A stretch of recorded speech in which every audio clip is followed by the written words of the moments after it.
Hello friends, मैं हूं मिथिलेश कुमार और आपका स्वागत करता हूं उदित फार्मेसी के ऑनलाइन लर्निंग प्लेटफॉर्म पे। तो कैसे हैं आप लोग? आशा करता हूं अच्छे होंगे और स्वस्थ होंगे। आज के इस वीडियो लेक्चर में मैं आपको सोशल फार्मेसी का फर्स्ट चैप्टर है इंट्रोडक्शन टू सोशल फार्मेसी, इस चैप्टर का एक्सरसाइज करवाने वाला हूं।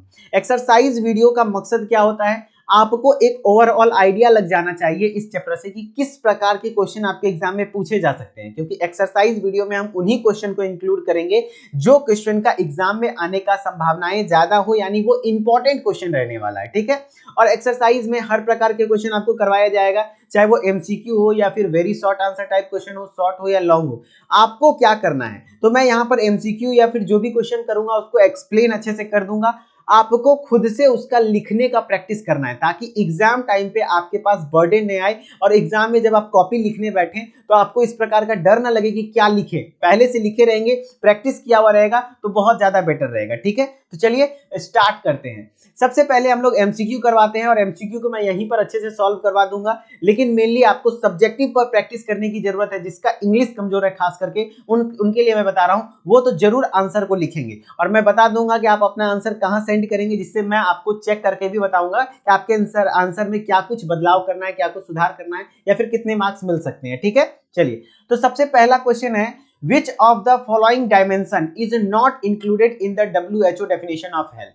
आई होप कि आप इस लेक्चर को देखने से पहले पहले थ्योरी लेक्चर्स को जो मैम पढ़ाई हैं अच्छे से देखे होंगे, तभी यहाँ पर क्वेश्चन बनेंगे, है ना। तो WHO के डेफिनेशन के अकॉर्डिंग कौन सा ऐसा डायमेंशन है जो कि नहीं इंक्लूड किया गया था हेल्थ में? बताइए, physically wellbeing, mentally wellbeing, occupational wellbeing या सोशल वेलबींग?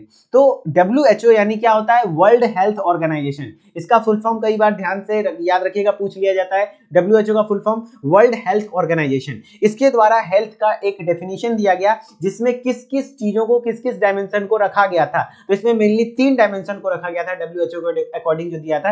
वो जो पर्सन है वो फिजिकली वेलबींग होना चाहिए, मेंटली वेलबींग होना चाहिए और सोशली वेलबींग होना चाहिए। उसको हम लोग हेल्दी पर्सन कह सकते हैं। तो हेल्थ का डेफिनेशन था जिसमें फिजिकल भी था, मेंटल भी था, सोशल भी था, लेकिन ऑक्यूपेशनल वेलबींग होने की कोई खास जरूरत नहीं थी। तो आंसर यही हो जाएगा। क्यों? क्योंकि यहां पे बोल रहा है not included in the WHO definition of health.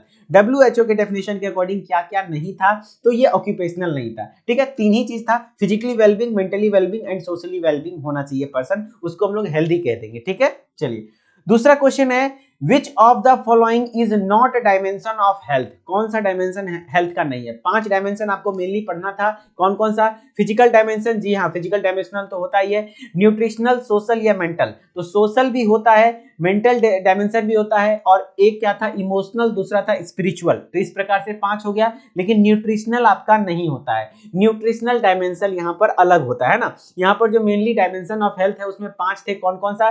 Physical, social, mental और एक था इमोशनल, दूसरा था, पांचवा था स्पिरिचुअल, लेकिन ये न्यूट्रिशनल नहीं था। तो आंसर यहाँ क्या हो जाएगा? न्यूट्रिशनल। देख रहे हैं ना, नॉट डायमेंशन ऑफ हेल्थ।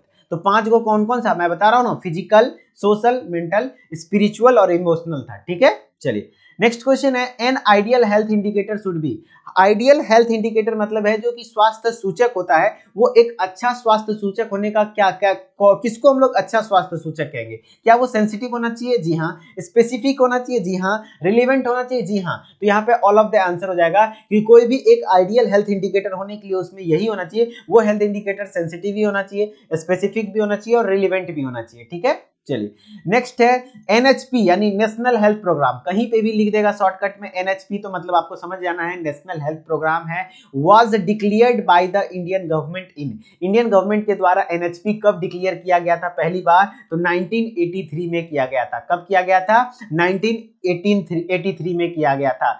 और ये जो इंडियन गवर्नमेंट का जो health and family welfare department है उसके द्वारा ये चीजें दी गई हैं। ठीक है, चलिए नेक्स्ट है question, a state indicating perfect functioning of the body is called as? ऐसा बॉडी का स्टेट जिसमें कि सारा बॉडी पार्ट परफेक्ट फंक्शनिंग कर रहा है तो उसको कैसा हेल्थ कहेंगे? फिजिकल हेल्थ कहेंगे, मेंटल हेल्थ कहेंगे, स्पिरिचुअल हेल्थ कहेंगे या सोशल हेल्थ? तो बॉडी का हर एक ऑर्गन यदि आपका प्रॉपरली वर्क कर रहा है यानी वो फिजिकली हेल्दी है।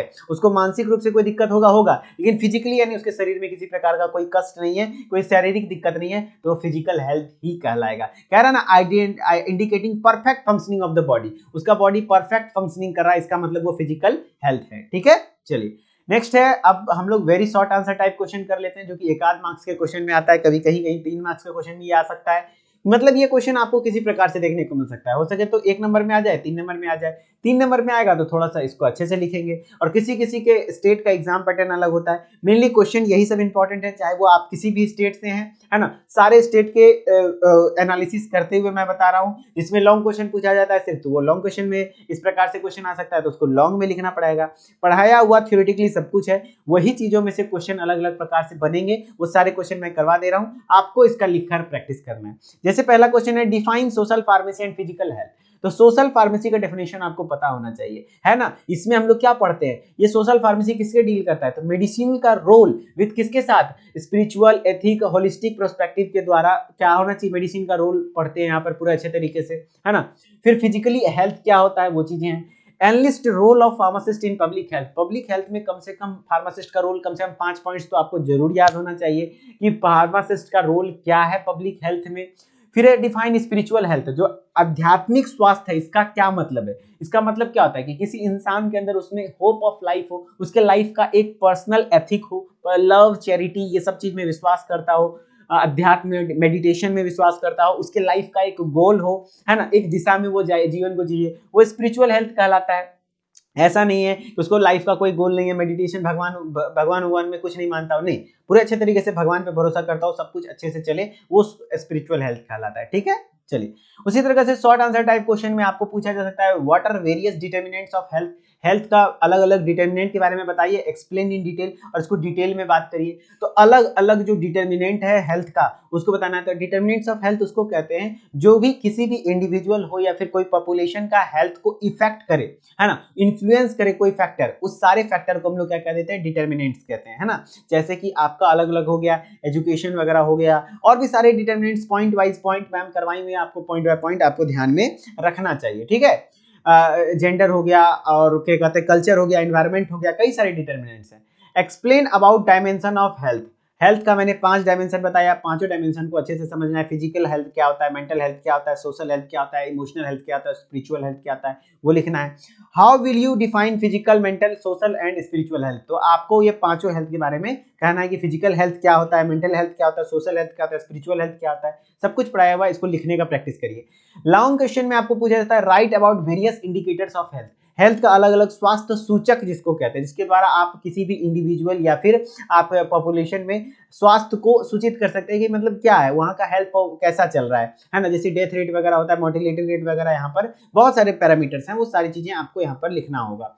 फिर right A note on national health policy, NHP पर अच्छे से, पूरा अच्छे से, अलग अलग एनएचपी जो आया था उस पर लिखिए। जितना मैम पढ़ाइए उतना लिख देंगे। देखिए पढ़ना बहुत सारा है, लेकिन आपको मैं वो तरीका बता रहा हूँ जिससे कम मेहनत में बेहतर स्कोर आ जाएगा। जितना आपको क्वेश्चन मैंने करवा दिया, इस सारे क्वेश्चन का आंसर लिख करके आप प्रैक्टिस करिए, और इस सारे क्वेश्चन का आंसर यदि आप लिखते हैं और मेरे पास सेंड कर दीजिए, मेरे इंस्टाग्राम आईडी मिथिलेश कुमार 3620 पर, मिथिलेश कुमार 3620। देखिए कहीं पे भी गैप नहीं है, कहीं कैपिटल लेटर नहीं है, सब कुछ स्मॉल में है। स्मॉल MITHILESHKUMAR 3620 लिखेंगे, कहीं कोई गैप वगैरह नहीं है, तो मेरा आईडी आ जाएगा। इस आईडी को वहां पे फॉलो कर लेना, फॉलो करे ना करे, आप मेरे साथ आइए, और वहां 4-5 हजार फार्मेसी के ही बच्चे सारे हमारे साथ कनेक्टेड हैं, आप भी कनेक्ट करिए, और आप भी अपने आंसर्स को लिखकर भेजिए। मैं विद इन 24 आवर कोशिश करूंगा, कई सारे बच्चों का कोई क्वेरीज रहता है, डाउट्स रहता है, आंसर्स रहते हैं, मैं आपका भी इवैल्यूएट करके आपको बता दूंगा कि किस प्रकार के आपके आंसर हैं, क्या कुछ सुधार करना चाहिए। ठीक है, चलिए।